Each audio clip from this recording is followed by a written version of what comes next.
Welcome to the Free Marketeers, the official podcast of the Free Market Foundation. You are listening to researchers Chris Hattingh and Martin van Staden.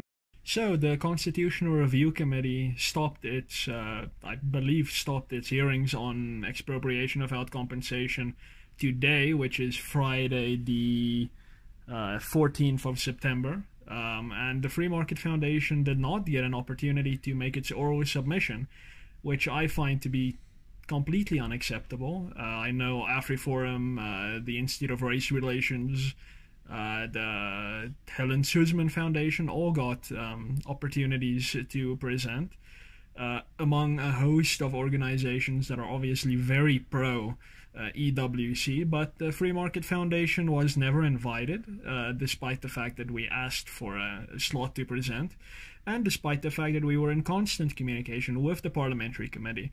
So we're very upset is a very light way to put it, but when the fate of the country is currently hanging in the balance and one of its foremost think tanks is not allowed or not invited to present on the biggest constitutional issue since the Constitution was enacted itself in 1996, it's quite ridiculous, to be frank, that happened.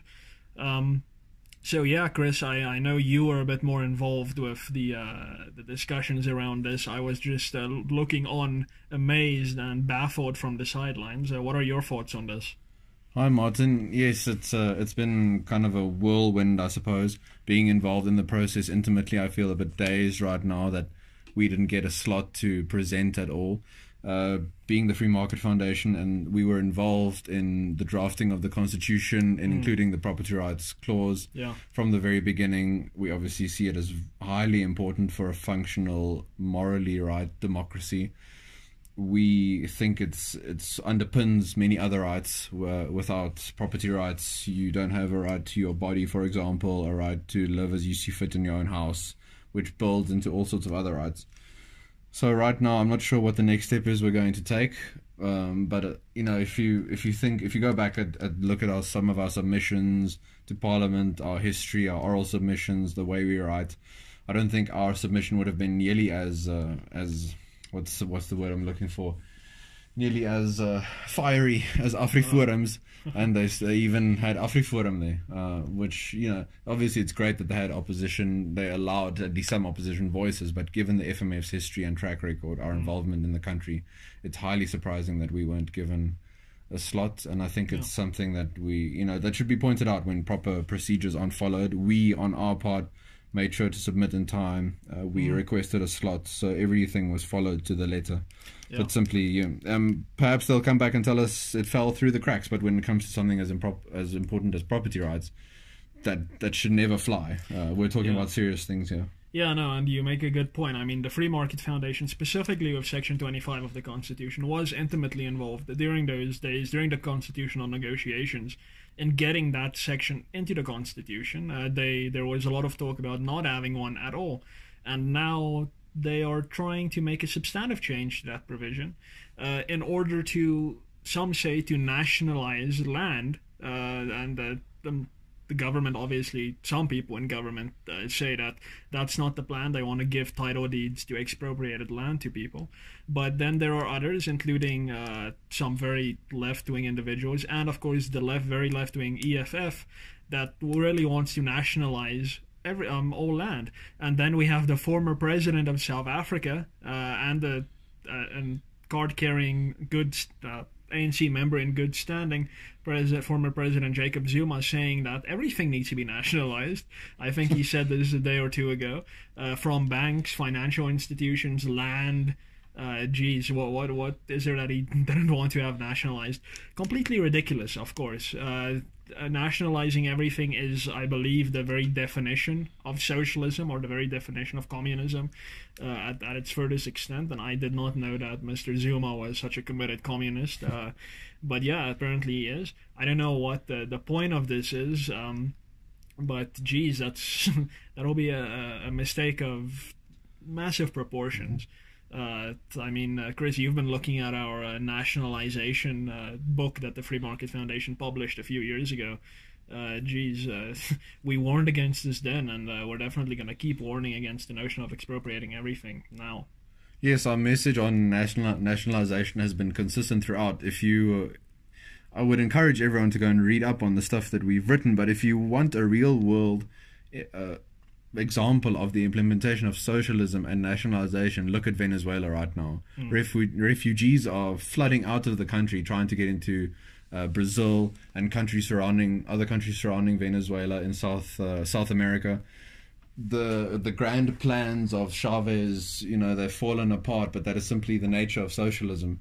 It can never work. It is immoral. And the fact that the president has come out and said the former president has come out and said, we should nationalize everything, including mines, which are already highly, regulated and all this stuff. The mineral wealth has already been nationalized. Yes. There's very little left to nationalize of mines, but yeah. So I find it very amusing in a way. I don't know if he just misses being in the limelight. I know that there's talk, about hearings and court cases and all these things. So perhaps he's just trying to distract from it. But we've already got the EFF and Julius Malema spouting his socialist policies and ideas. I don't think this is simply going to add more fuel to the fire of popular sentiment. We know that's what the EFF looks at. That's what they're tapping into. People are frustrated with the lack of economic growth, but that's the result of government policies and government regulations, and people can't grow businesses and they can't live their lives as they see fit. And now the former president is simply adding more kindling to the fire. Yeah, and so one of the ways that we can potentially challenge this wholesale nationalization of everything, and specifically expropriation without compensation, is in court, of course. And Professor Robert Vivian was at the Free Market Foundation this past week, and he presented a very interesting argument, basically that expropriation without compensation isn't just limited to amending Section 25 and taking away the right to compensation, which would require 66.3% of the National Assembly, 2/3, but actually that by doing that, it would be a violation of human rights and a violation of the rule of law, which are values found in Section 1 of the Constitution, which requires 75% of the National Assembly to amend. So Professor Vivian's argument basically goes that if you really want to have expropriation without compensation, you need to amend Section 25, yes, that's the 2/3 majority, but then also Section 1, which is 75%, something which the radical left in Parliament does not control. I mean, they come very, very close. I believe it's an absurd number like 74.8%, but it's not quite 75%. Just about. Yeah, geez, I think one swing vote and it's over. But it's still a much higher threshold than 2/3. So, yeah, as far as I'm concerned, as a jurist, I'm convinced by Professor Vivian's argument. There are other arguments as well for legal challenges against the expropriation. The FMF is definitely working on some of those, and we will use any tools in our arsenal, including going to court, including trying to get international pressure applied on South Africa to stop this whole absurd and defeatist, regressive path that South Africa is currently on. We really want people to be prosperous. But a little bit away from expropriation, Chris, you had a very interesting interview on, when was this, Monday? It happened on Wednesday afternoon. I was invited to attend a panel discussion on free versus freedom and entrepreneurship in South Africa. The panel discussion happened on Biz 360, which is a show on CliffCentral. CliffCentral, obviously Gareth Cliff's radio station. It's the first time I visited the offices. It was a good experience. I enjoyed it quite a lot. I was on the panel with two other guests. They're both entrepreneurs, both very passionate and driven, trying to affect change in the world down on the ground. The one lady goes into schools in the townships and tries to get the kids to change their minds, to shift their minds around entrepreneurship and taking control of their lives. Even from a young age, they can still start businesses in their backyards, for example, or just, wherever there's always a niche somewhere, there's always a gap. Yeah, I think that's the great thing with the market. If someone can spot a gap and implement an idea, then there's absolutely no reason why they shouldn't be allowed to make the best for themselves. It was sort of a wide-ranging discussion. It was about 45 minutes long. I enjoyed the banter between all three of us and the two hosts. They were also really good. They facilitated a good discussion. I got to talk a little bit about philosophy and free markets and these sorts of things, as well as the work of the FMF, including our Kaya Lum project. I tried to make one specific point that I made, which was well received, was about the profit motive and it being moral. And then also the case of monopolies. If a monopoly arises in the market, it is moral. It was never enforced upon anyone. However, if it is done through government favors and insider backroom deals kind of thing, monopoly is immoral, because then it can never be broken apart by competition. So yeah, I felt quite lucky to be on the show. I enjoyed it a lot. I think this sort of thing, you'll find this sort of stuff on CliffCentral in general. I think Gareth tries to make the point of encouraging his different hosts and guests to discuss things, to go back and forth. It's a good platform. I think you learn some interesting things, and I learned a lot about the fellow people who are there with me, and some of the challenges that entrepreneurs face. I got to talk about regulations and that sort of thing, and I think they were quite interested in some of the FMF's work, so hopefully we'll be in contact with them and start some sort of partnership, or at least get some more members to come and attend, some potential members.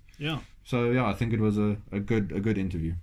Yeah, no, good. You don't hear these discussions on mainstream media. You only have 7 minutes to present your argument on a very specific and very topical issue. And I think these podcasts, I believe it's a podcast that you're on, provide a great long-form opportunity to discuss, to really get into the issues and really get to the underlying philosophies at play here. And I think you are a great pick for them, because you really take an interest in really getting to the underlying philosophy of concepts, not just the implementation of a policy, for example, which is often just a very transient thing. Right. It's interesting that you say that. Yeah. I mean, broadly speaking, our underpinned philosophy is of free markets and property rights and individual rights. But here I had two guests on the show with me who were implementing these things. You could see, man's mind at work. You could see them implementing their ideas and trying to build their own lives and businesses. And I think that was really great for me to see. Yeah, they were living the capitalist spirit. Yes. So it's really, really encouraging to see that. Yeah. That's the Free Marketeers for this week. As always, we encourage you to please, if you agree with the work the Free Market Foundation does, standing up for individual liberty, free markets, enterprise and property rights, the rule of law, please go over to our website, which is www.freemarketfoundation.com, and there you can find information about signing up as a paying member of the Free Market Foundation, or you can do one-off donations. Please consider donating to our Kaya Lum land reform project, and you can have a hand in giving a poor South African family a title deed to their property that they currently live on as tenants. Please consider looking at that on our website. Of course, like our page on Facebook, Free Market Foundation South Africa. Follow us on Twitter. I believe it's at FMF South Africa, and channel FMF on YouTube. Subscribe to us there, where you'll find a lot of our events being recorded, and including this podcast. And have a look at CliffCentral and listen to the interview that Chris did there. Thanks for listening in.